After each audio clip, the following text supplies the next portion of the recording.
संविधान के निर्माता बोधिसत्व परम पूज्य बाबा साहेब डॉक्टर भीमराव अम्बेडकर को कोटि कोटि नमन वंदन करता हूँ। साथ ही दुनिया को बौद्धमय बनाने वाले महान सम्राट अशोक, अखंड भारत के निर्माता, मैं उन्हें कोटि कोटि नमन वंदन करता हूँ। साथ ही सभी मानवतावादी महापुरुषों को नमन वंदन करते हुए यहाँ मंच पर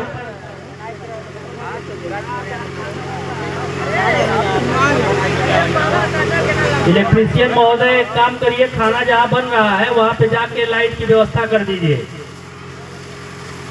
मंच पर उपस्थित भिक्षु संघ, मैं आप सभी को पंचांग प्रणाम करता हूँ। साथ ही आज के चीफ गेस्ट, उनका भी स्वागत अभिनंदन वंदन करता हूँ। मंच पर उपस्थित सभी हमारे अतिथियों का मैं स्वागत अभिनंदन वंदन करता हूँ। साथ ही यहाँ आज इस कार्यक्रम में आए हमारे सभी माताएं, बहनें, बच्चे, बुजुर्ग, सभी को मैं सादर जय भीम, नमो बुद्धाय करता हूँ। हम धम्म दीक्षा दिवस मना रहे हैं ना, धम्म दीक्षा दिवस, जो कि 14 अक्टूबर 1956 को बाबा साहब अम्बेडकर ने बौद्ध धर्म ग्रहण कर लिया था। लेकिन कभी किसी ने इस बात पर विचार किया कि आखिर बाबा साहेब अम्बेडकर को बौद्ध धर्म स्वीकार करने की जरूरत क्यों पड़ी?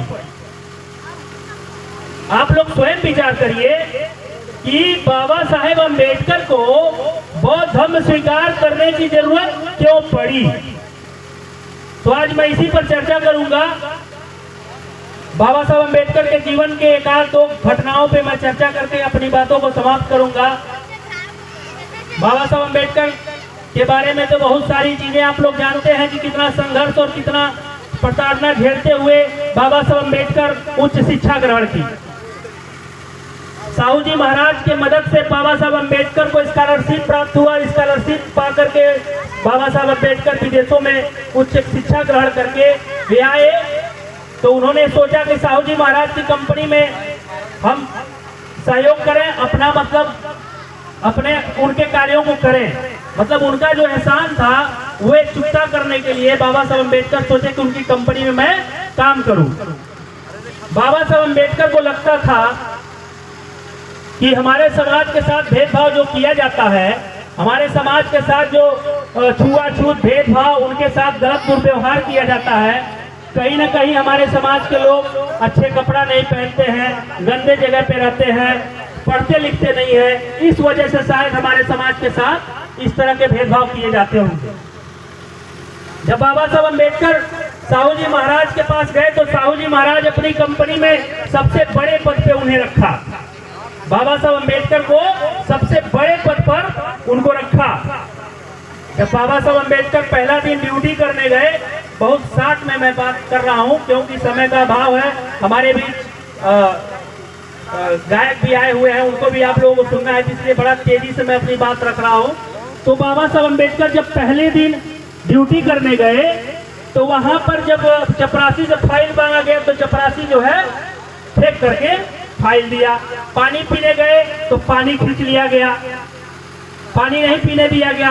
बाबा साहब अम्बेडकर सोच में पड़ गए कि इस कंपनी में मैं सबसे बड़े पद पे हूँ और सबसे ज्यादा पढ़ा लिखा व्यक्ति हूँ और सबसे अच्छे सूट बूट पे हूँ, इसके बाद भी हमारे साथ भेदभाव क्यों? बाबा साहब अम्बेडकर के मन में ये बात आई कि मैं तो हमारे साथ, हमारे समाज के लोग तो गंदे जगह पे रहते हैं, पढ़ते लिखते नहीं हैं, इसलिए उनके साथ भेदभाव, लेकिन मैं तो सूट बूट में हूँ और सबसे बड़े पद पे बैठा हूँ और सबसे अच्छे सूट बूट में बैठा हूँ, इसके बाद भी मेरे साथ भेदभाव किया जा रहा है। इसकी शिकायत बाबा साहब अम्बेडकर साहू जी महाराज से किए। साहू जी महाराज जब इसका विरोध किए तो पूरे कंपनी के जितने भी वर्कर थे वे सभी कहे कि ये कंपनी में रहेगा व्यक्ति तो हम लोग कंपनी में काम नहीं करेंगे, छोड़ देंगे। बाबा साहब अम्बेडकर के मन को बड़ी ठेस पहुंची। साहू जी महाराज ने कहा, अब आपके लिए मैं क्या कर सकता हूं, आपको तो सबसे ऊंचे पद पे रखा, लेकिन इसके बाद भी यहाँ भेदभाव, छुआछूत आपके साथ किया जा रहा है, इसके लिए मैं क्या कर सकता हूँ? मैं कंपनी तो बंद नहीं कर सकता। बाबा साहब अम्बेडकर बड़े निराश हुए और एक पेड़ के नीचे गए और पेड़ के नीचे जा करके बैठ के सुबह से लेके शाम तक रोए। रोते रोते शाम को उन्होंने एक प्रण लिया, जिसे संकल्प दिवस के रूप में मनाया जाता है। उन्होंने संकल्प लिया कि अब मैं अपने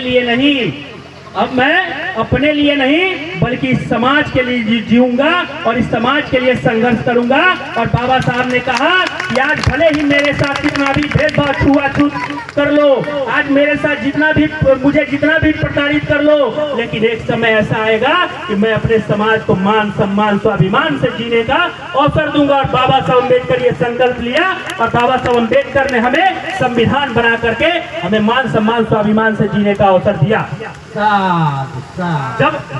जब बाबा साहेब अम्बेडकर, एक तो इस देश में सबसे पहले संस्कृत नहीं पढ़ने दिया जाता था, उन्हें संस्कृत न पढ़ने दिए जाने के पीछे का भी कारण क्या था कि जितने इनके जो ग्रंथ हैं जिसमें हमारे खिलाफ तमाम तरह के जहर उगले गए लिखे गए हैं, उन चीजों को अम्बेडकर कहीं पढ़ न लें और समझ न जाए।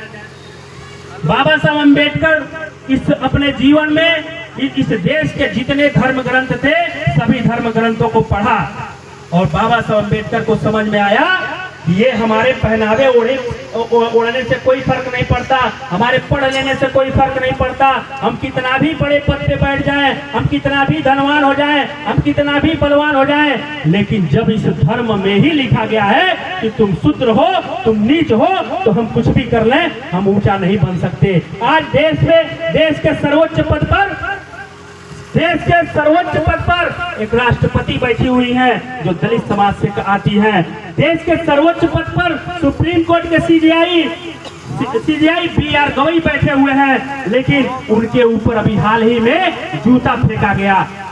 सोच लीजिए कि आप कितना भी बड़े पद पे चले जाइए, लेकिन उनके नजर में आप नीच है, अछूत है, शूद्र है। इस बात को बाबा साहब ने समझा और बाबा साहब अम्बेडकर जब 1956 में यह घोषणा किया कि मैं हिंदू धर्म को त्याग करके मैं बौद्ध धर्म स्वीकार करूंगा, बाबा साहब ने कहा था कि हिंदू धर्म में पैदा होना मेरे बस की बात नहीं थी, लेकिन मैं हिंदू धर्म में मरूंगा नहीं, ये मेरे बस की बात है, इसलिए मैं हिंदू धर्म को छोड़ करके बौद्ध धर्म स्वीकार करने जा रहा हूँ। और बाबा साहब अम्बेडकर की इस घोषणा से पूरे देश में हलचल मच गया। पूरे देश में जितने धर्म के जो है ठेकेदार थे, सबके नजर में एकदम बाबा साहब अम्बेडकर को कैसे मनाया जाए, कैसे उनको फुसलाया जाए, कैसे उनको खरीदा जाए, इसकी होड़ मच गई।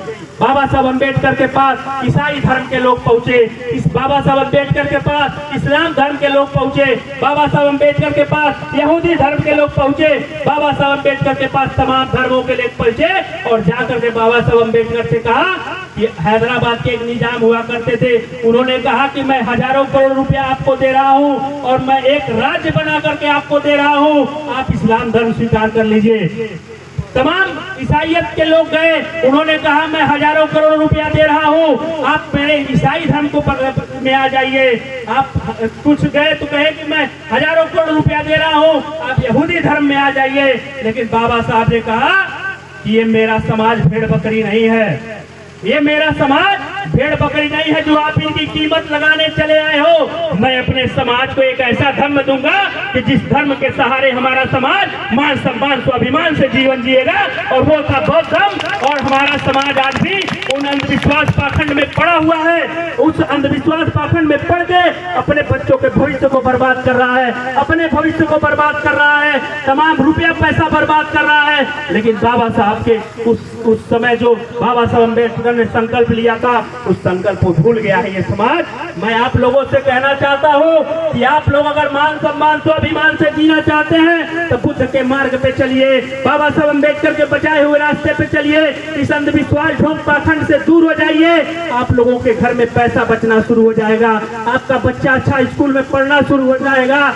ये बात मेरी याद रखिएगा आप लोग। मैं लास्ट में ये एक बात मैं कहना चाहता हूँ कि हमारे समाज में गरीबी, भूखमरी, लाचारी के पीछे के दो कारण हैं। हमारे समाज में भूखमरी, गरीबी, लाचारी के दो कारण हैं। एक कारण है अंधविश्वास ढोंग पाखंड जो महिलाएं अपने घर में पाल रखी हैं, और दूसरा है नशा जो पुरुष वर्ग अपने साथ लेकर के घूम रहा है।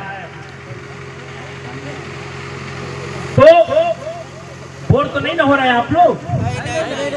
नहीं, बोर अगर होइएगा तो बता दीजिएगा, हम बंद कर देंगे प्लीज।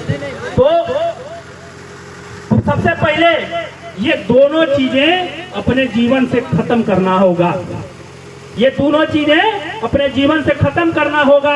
जिस प्रकार नशा इंसान को नाश कर देता है, और उसको ही नहीं बल्कि उसके आने वाले भविष्य, उसके कई पीढ़ियों को नाश करता है। आत नात रिश्तेदार पर परिवार सबको परेशान करता है नशा, वैसे ही उससे ही ज्यादा खतरनाक घर में जो अंधविश्वास ढोंग पाखंड है, ये आपको नाश करता है।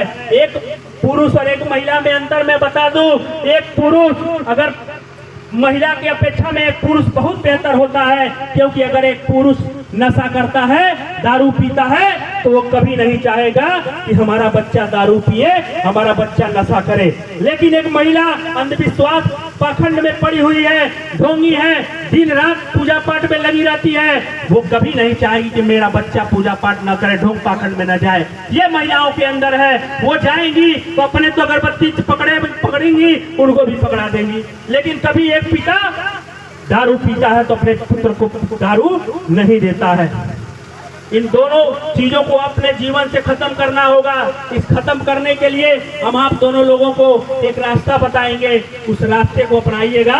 अगर माता बहन लोग, अगर ये पुरुष समाज अगर दारू नहीं छोड़ता है, पहले तो मैं निवेदन करता हूं कि आप सभी लोग शराब नशा छोड़ दीजिए। अगर आप चाहते हैं कि इन बच्चों के भविष्य बने, ये बच्चे उच्च स्तर की शिक्षा ग्रहण करें, अगर ये बच्चे चाहते हैं कि समाज में दहाड़े, आज मैं दहाड़ रहा हूं, बाबा साहब अम्बेडकर ने कहा शिक्षा वह शेरनी का दूध है, जो पिएगा वो दहाड़ेगा।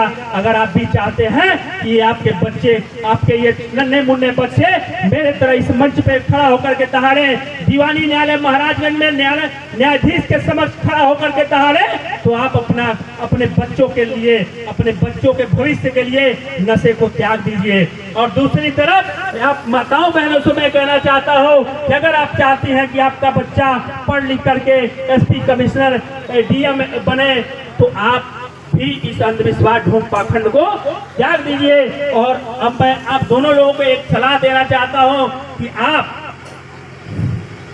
अगर पुरुष समाज, अगर आपके पति, आपके भाई, आपके बच्चा कोई भी है, अगर वो नशा करके आपके घर में आता है, तो घर में घुसने मत दीजिए।